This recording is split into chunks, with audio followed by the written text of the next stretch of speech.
जनकपुरमा भएको घटनालाई बेसरी मान्छेले निन्दा गर्न चाहेको छ, तर मैले त्यसलाई त्यत्रो ठुलो विषयवस्तु मानेको छैन। त्यसलाई हामीले त्यत्रो ठुलो विषयवस्तु पनि नमानौँ, किनभने देशका लागि काम गर्ने मान्छे हामी हैन। झगडा गर्नु ठुलो कुरो होइन हैन। एउटा मान्छेले जीव छाड्यो भने ऊ आफू पनि मर्छ, अरूलाई पनि मार्छ, ठुलो कुरो होइन त्यो चिज।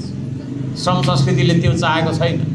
हाम्रो गीतले नै भनिरहेको छ, रगत होइन पसिनाले भिजाउनुपर्छ यो देश हैन। रगतै बगाउनु भने नि अहिले यहीँ पनि झगडा हामी गर्न सक्छौँ। टाउको फुटाफुट हुन्छ, ज्यान मारामार हुन्छ, तर प्राप्त के हुन्छ? केही पनि प्राप्त हुँदैन। त्यसले गर्दाखेरि हामीले हिजो हामी पनि त्यसरी नै प्रस्तुत भइदिएको भए त्यो जानकी मन्दिर अगाडि रगत बग्थ्यो, कि त हामी मर्थ्यौँ कि त मार्थ्यौँ, दुईमा एक हुन्थ्यो।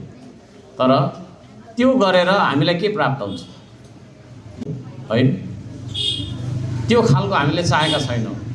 र त्यहाँ जो जसले त्यसो गराएको हो ती व्यक्तिहरूलाई पनि मैले मेसेज दिइसकेको छु।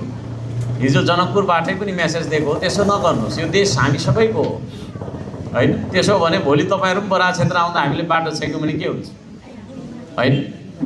भोलि पाथिभरा आउनुहुन्छ होला, हामीले बाटो छेक्यौँ भने के हुन्छ हैन?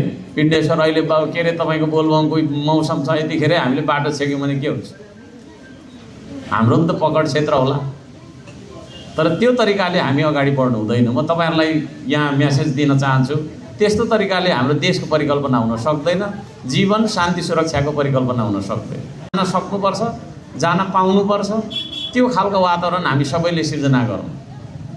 तर श्रम संस्कृतिले कहिल्यै पनि झगडा गर्न चाहेको छैन। झगडै गर्नुपर्ने भने हामी जति ठुलो झगडा कसैले गर्न सक्दैन यो देशमा हैन। हामी लडाकुको सन्तान पनि हो, त्यो पनि छ। धम्की होइन, यथार्थ हो हैन।